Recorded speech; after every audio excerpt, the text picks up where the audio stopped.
Hello, this is Nancy Heins, Glazer for All Art All the Time, and today we're doing an interesting approach to art. I'm calling this program The Art of Community Relations, and I have a number of people here, two people with me who were significant and contributory to establishing the Ombudsman Committee called the CRC. I have Catherine Sullivan, 25-year reference librarian, many people knew her that way, and Alan Rosen, Board of Trustee member for South Orange Village for over 26 years. Hi guys. Good afternoon. I'm so happy you're here because one of the things we're here to talk about is a little brief capsule of the CRC and its importance and contribution to the town as a committee, but we're also going to talk about Newcomers Day coming up September 23rd, 2012.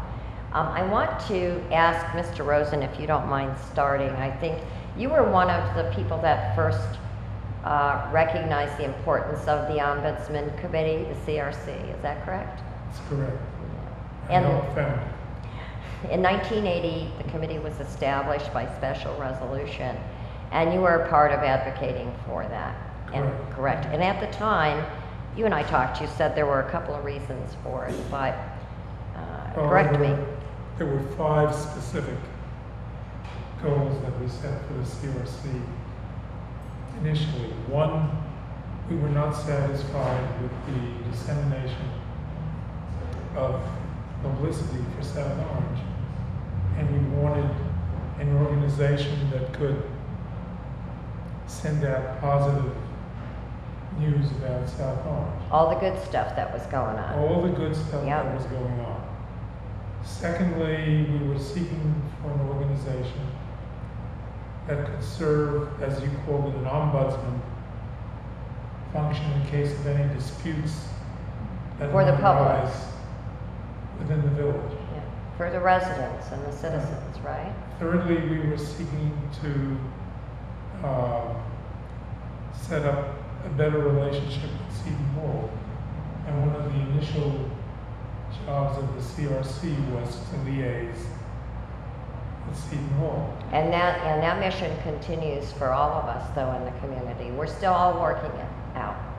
So That's that true. was part I of the believe- university relation. I believe that it's been taken away from the CRC. Well, I think divvied out to some extent to different committees. So that was number 3, number 4. Number 4, we were concerned with the parent steering that was going on in the village.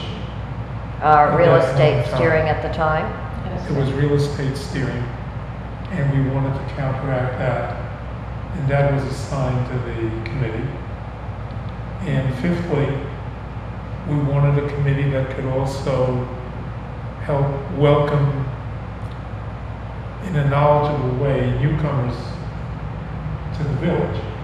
So we assigned to the CRC the function of setting up a Newcomers Day, where they could learn about the village functions and managers and interact with the manager of the village. And committee chair people and board of trustee members and Right. meet them sort of in an informal, fun way. Correct. Really, that was it. Well, and some of those missions continue. In fact, I think at least 4 out of 5 are primary goals for the CRC. Catherine, you've been there since 1980 on this committee? 1981 I came out. Okay, I okay. just want to say that the early 1980s was a period of unrest, dissatisfaction. Perhaps we say the same things today, but it was pretty bad then, and there were many complaints coming from the populace to those of us who would listen to them, saying that they didn't know what was going on in the village, that nobody really listened to their problems, that the administrations didn't seem to be responsive to their problems, and there was no one they could turn to. I mean, who could they talk to? And that's when we decided we needed an intermediary, we needed an ombudsman that would listen to these people and then address their problems with the administration so that there could be a meeting of minds, a coming together, and a greater feeling of being a community. There was not a community feeling in those days. I had moved in 1968, and there was a different feeling in those first years and through the 70s. This unrest really began with the late 1970s and early 1980s. And I think in many ways we have addressed those concerns. I think people went away feeling a lot better about the town to which they had moved. And I've been here since '79, so I came right during the time that you mentioned some difficulty. And it does take a while when people come to really get engaged, and probably took me a good, I don't know, 9 years before I felt really fully comfortable. But I remember going to a newcomer's day, and that would have been the early '80s, and feeling that was a welcome that opened the door for me. It's such an important committee to this day, and the relevance, I think, interestingly, Mr. Rosen, the relevance of the committee continues to this day, even though we're in 2012 and this began 32 years ago, right? Yeah, and I think that the fact that the government at the time, and in continuation of reestablishing the resolution, revisiting it, saying it needs to still be a committee, shows that this is a town that really wants to listen and hear from the residents. I just find that exciting. I don't think there are many towns that have a committee like this. No, am I wrong? I have yet to hear of one in this immediate area. As far as reaching out to Seton Hall, we did have members from the Seton Hall's faculty on the committee in the early days, and they were quite faithful in their attendance, and they listened and they tried to establish more rapport between town and gown, as we called it, or as it was called.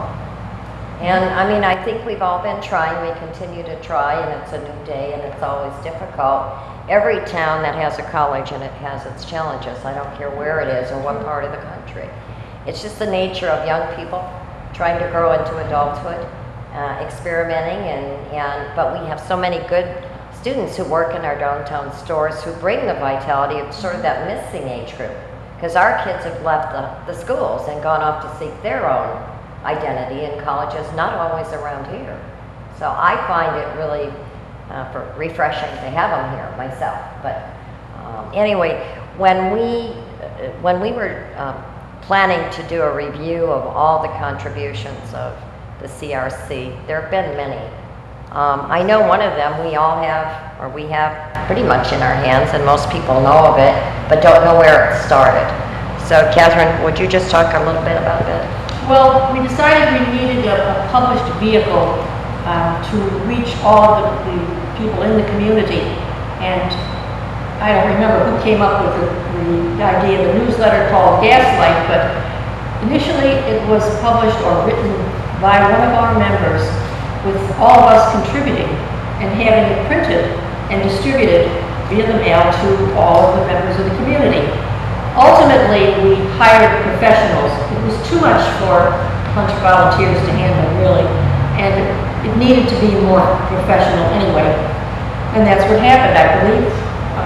Some names from the past were Diane Coupain, we were just speaking of her, and now, of course, we have Robin Patrick, who does a wonderful job putting up a Gaslight. And it comes out anywhere from 6 times per year at this point. But I mean, I know that the Board of Trustees also appreciate it. I think everybody hangs it on the refrigerator. It's the one thing people hold on to and like and get informed. And in spite of the changing tide of time and people being elected and re-elected, we still have it. So that means the need was met then and continues to be met. Would you agree with that, Alan? There was a survey done. I don't remember if it was the TV survey or just the general survey, but it was determined that the Village Gaslight was the one method of communicating with residents that they appreciated the most and used the most. Because it covers, there's a ton of information that goes into the gas, including the toter days. The practical stuff. Right. Fun stuff coming up, or things that have happened. Yeah, human interest things, and business things that are going on around town. And I think you were right, Ellen, it was a basic survey about information. Where do you get your information? And That was back, I think, as part of a TV survey we were doing as well for local cable. But I know it started out as a single mimeograph sheet back in the, if anyone remembers mimeographs, I don't know, I do, sorry to tell you. I remember running the mimeograph to get the newsletter out. Right, yeah, because you've been a contributor now for all this time. So I think one of the other things that is very key and vital for the CRC, in addition to newcomers welcoming, is acknowledging residents who do outstanding service to South Orange and beyond. Villager of the Month Award, I think, still means something to people, and what fun it is for us on the committee to recognize people, because people who work hard should be recognized, right? Very definitely. Yeah. And Alan, when we were talking and reviewing some of the dates when you were a trustee, and looking at some of the names, what fun, because it's really a history lesson when you're looking at the Gaslight, by the way. It's a history lesson. Just about anybody who wants to know about the past in this community can look at all the years of our Gaslights and see, oh, I know her, or I didn't know that she was Villager of the Month. In fact, somebody told me recently, somebody was nominated for Villager of the Month, and it had been one not that long ago, but so those kind of people end up being recognized in many ways, but A couple of times. several times. The rescue squad, I think, is one that's always acknowledged, and I witnessed it myself the other day downtown, how effective and efficient they are. Now, Alan, when you were a Board of Trustee member, were there ever any issues about the content that was in the Gaslight or not? Was that pretty, it was done by a committee, so it wasn't really one person responsible, right? That's correct. Okay. And I don't think there was too much controversy about the content at that time. Later on, they developed some controversy about who was the determining factor and what elements went into the Gaslight, and the village administrator at the time was John Gross. Okay. And he But took there's, that function unto himself. yeah, but you know, I think one of the things that I'm impressed by is that it works as a team. The CRC still works as a team and considers its role as ombudsman pretty seriously. And even though we have fun, like we're going to have fun at Newcomers Day on September 23rd, it's a responsibility nobody takes lightly, which I really like that, because I think if you're entrusted with that role, you need to take it and approach it with the same seriousness. What date did you say Newcomers Day is this September year? 23rd, Sunday. Sunday for fun from 2 to 4. And once again, we'll be at the South Orange Public Library. That's, I think, a return to where previously a Newcomers Day had been held, correct, Catherine? Right, yeah, one way back. I remember it being held at Beard. We've had it a number of there times. too, that's right. And if weather cooperates, we'll have some people outside too. But we're going to take just a brief break, and when we come back, we'll talk some more about newcomers and what's happening. And don't turn that dial. Please stay tuned and join me with Catherine and Alan and our conversation about Newcomers Day and the CRC. See you in a minute.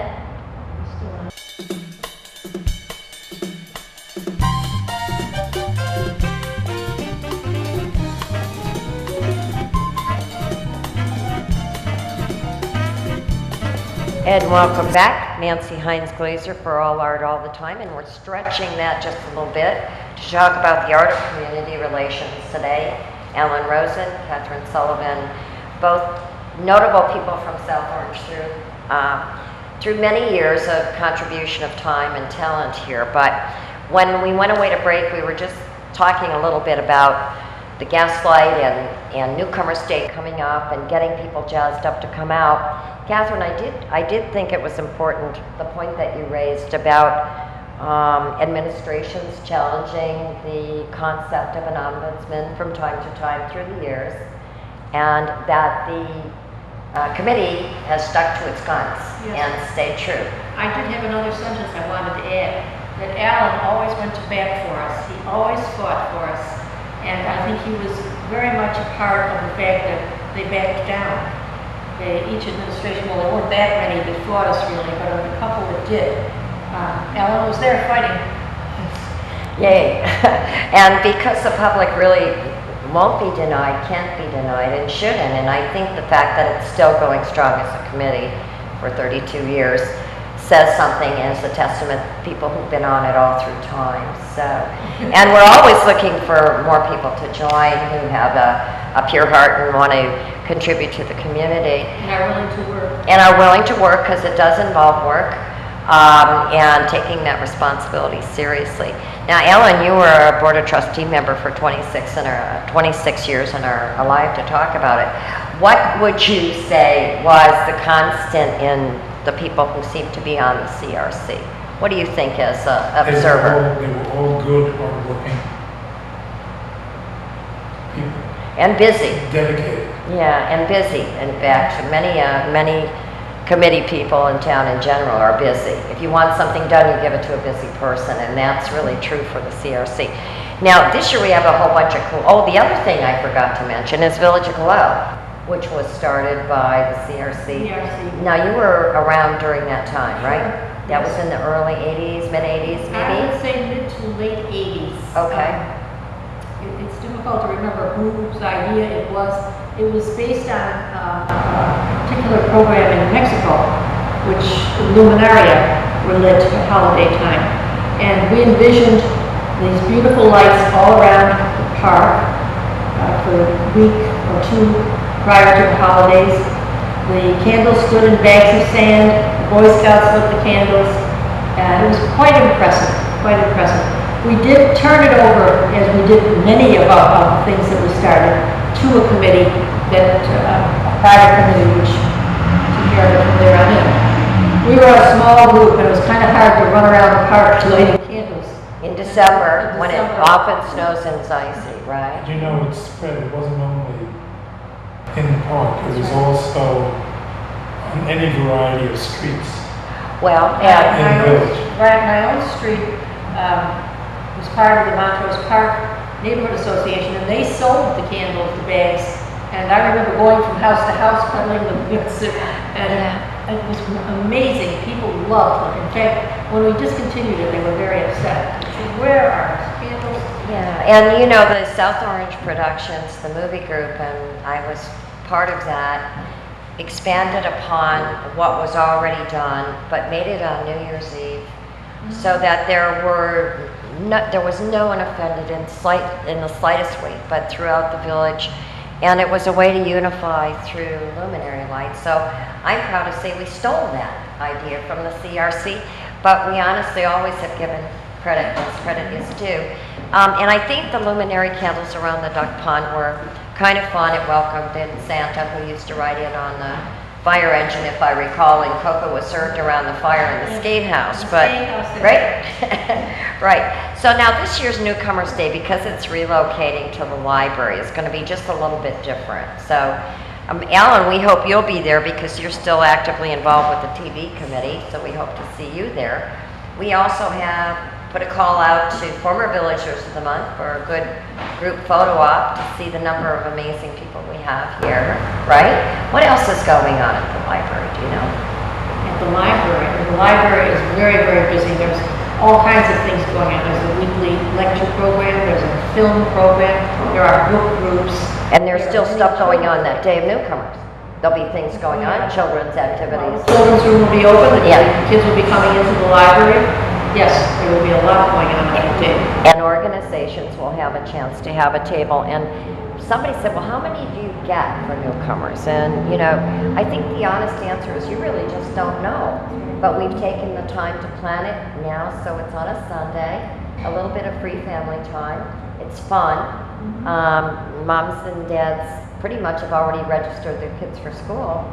So that part of it is, and the refreshments are served, and hopefully good. Sometimes we have face painting. We're definitely having live music this year, which I can't wait for. But and I think it's a chance for other organizations sort of to get to know each other. In fact, I know several years ago that one of the organizations said they got recruits from another organization. They didn't stop one organization to go help them. They just added more on because the volunteers in this community are huge.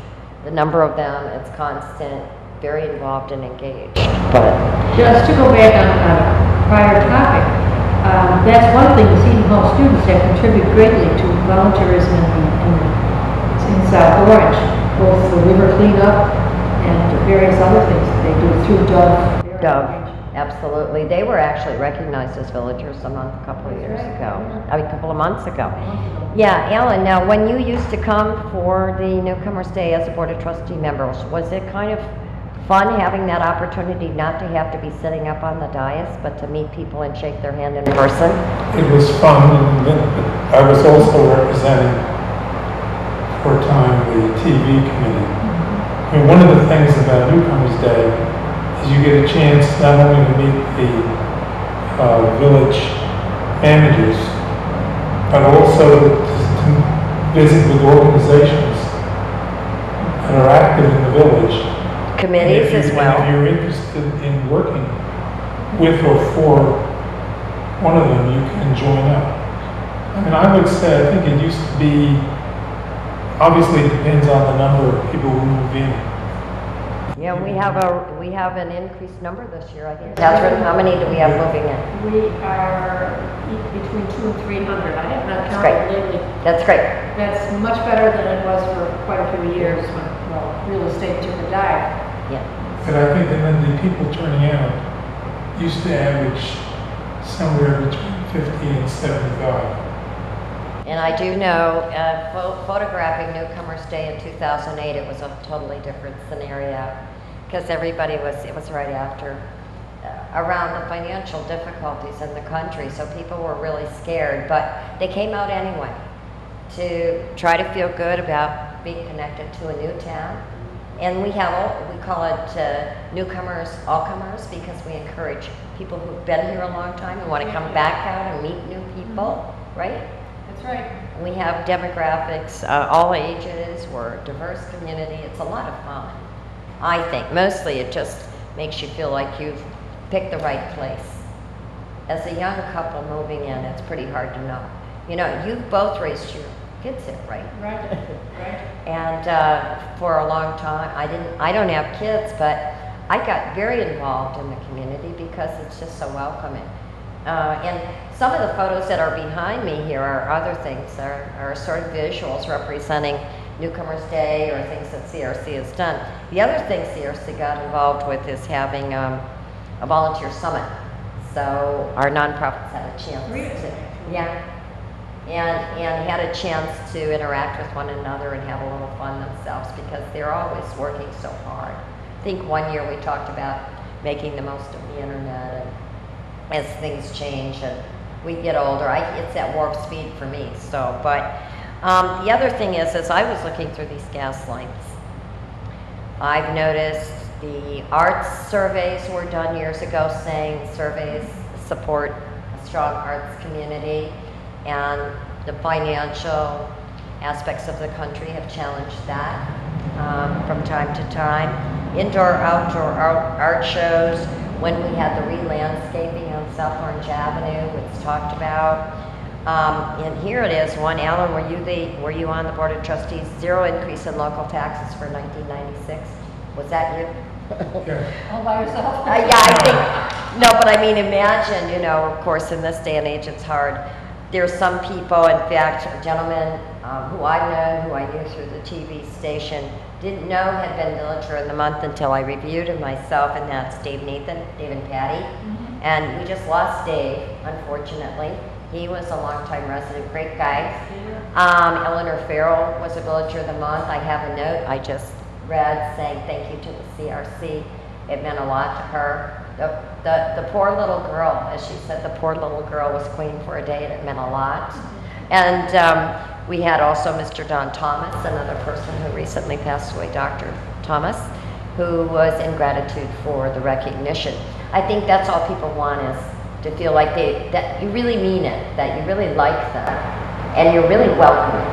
It's very interesting. There are people who stay here long after you would think they would move away. You and I are prime examples, I guess.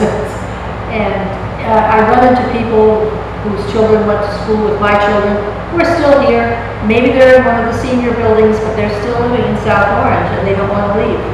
This is where they want to stay. And it's that kind of community. It welcomes people of all ages, not just newlyweds or kids or... all ages, all cultures, all religions. And when we worked on the movie, that was so clear. That's why I got excited. Promoting diversity has always been one of the things that the CRC has worked on. And it was the incubator for Community Coalition on Race, which is now its own entity. I think discussions came from the individual residents of concern. And you mentioned real estate steering, which was a real thing. And if you're not paying attention, it can become real again. And so I admire that dedication at the outset to try to prevent that.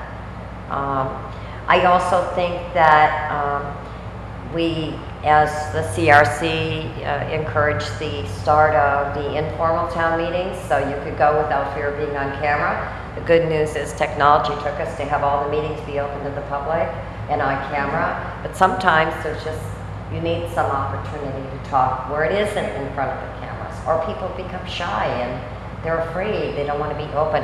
So I know that was initiated by the CRC as well, facilitated. And I remember the breakfast for the realtors. Remember the breakfast for the realtors? And we would bring them in and talk to them about steering and about giving a better image of South Orange and Maplewood. As many of them were down in South Orange at the time. And they did come around. They came around and they began to really give pep talks about South Orange. And we feel our breakfast worked very well. yeah, absolutely. I wasn't here then. The other thing that you guys put together, and I'm sorry I stepped away from the mic there for a second, is Illuminating South Orange. And this is really the hard copy directory of everything you'd ever want to know about South Orange. And some things you wouldn't. And some things you may not want to know, but I think that's taken a lot of energy and time. I'm sure this will be available digitally sometime in the near future. It's just most of the pieces of it are on our southorange.org website. The other thing is we now have an email, so somebody could write to the CRC if they have questions about Newcomers Day. We have. What is it? Do you remember? Is it crc2012@southorange.org? Right. Exactly. And now we're leaving. No. What is it? It's the first part is right. It's at SOPL. South Orange. crc2012@sopl.org. Thank you so much. Thanks, guys, for joining us. And we hope to see you all at Newcomers. Come on out. Ivy is a